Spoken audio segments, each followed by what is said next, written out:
For 70 years, the People's Unity Party held the nation of Zhonghua in its unyielding grip.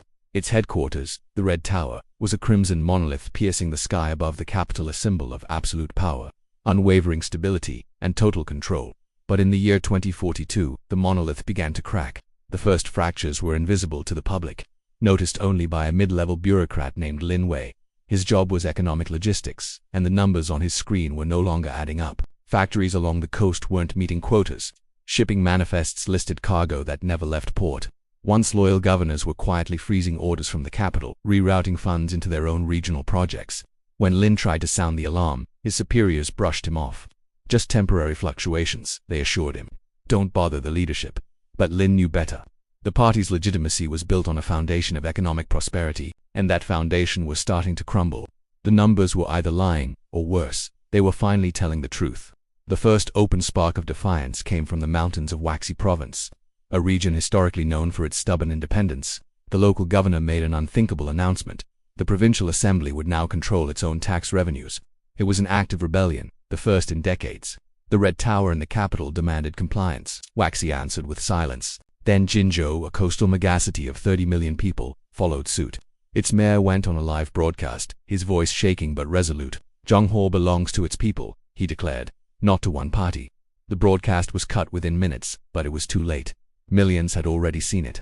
The message spread like wildfire. Across the nation, whispers turned into open conversations. Conversations ignited protests. And in some cities, protests erupted into flames. The true collapse began on a cold November night.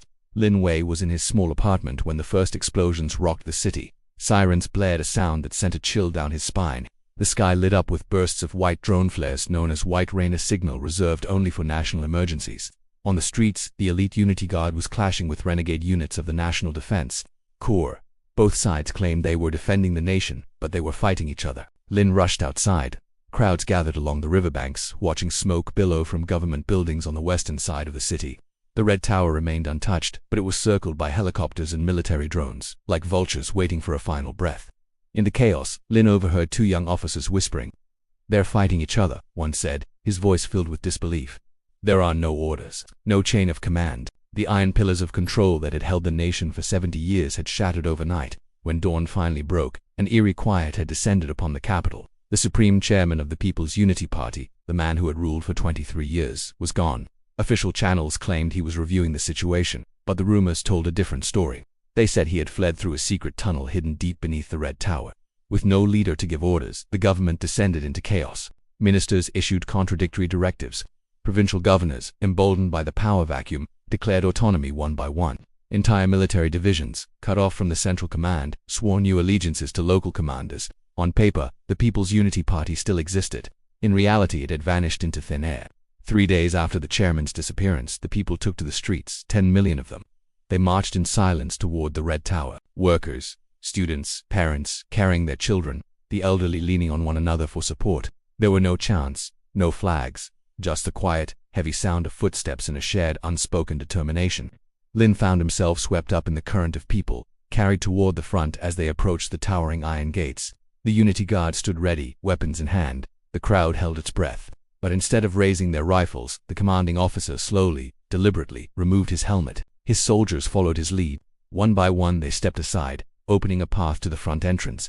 For the first time in history, the people of Zhonghua walked into the Red Tower. Inside, they found a ghost building.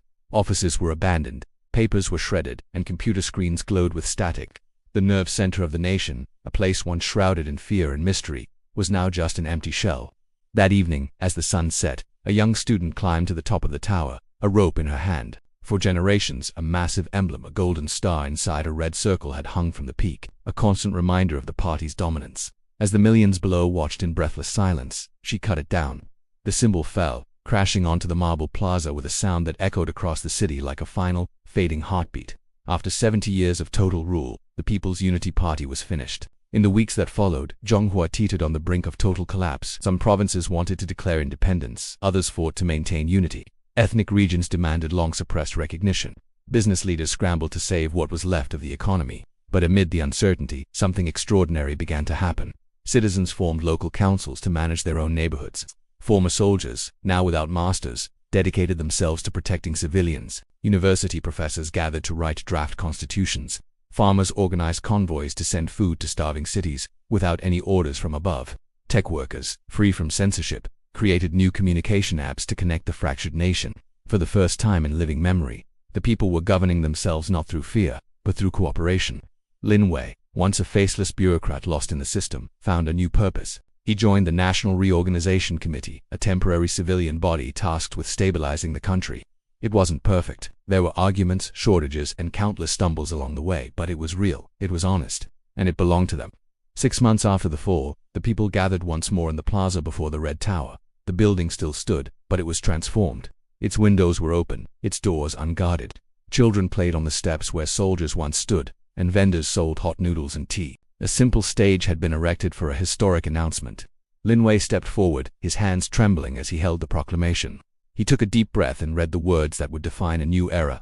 From this day forward, the People's Unity Party is dissolved. Zhonghua shall be governed by its people, through free assemblies and accountable councils. A new era begins.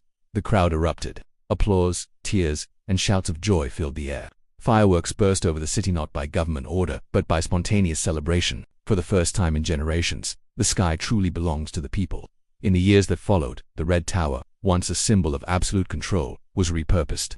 It became a museum of history, a public space to remember what had been lost and what had been gained. Its first and most prominent exhibit featured the fallen golden star, its cracked surface carefully preserved behind glass. Beside it, a simple inscription read, "Power is fragile, people are not." And so, in a land once defined by fear, a new culture began to grow, one of responsibility, accountability, and hope. The collapse of the mighty People's Unity Party had not destroyed Zhonghua, it had set it free. Thanks for watching. If this story moved you, don't forget to like, subscribe, and share your thoughts in the comments below.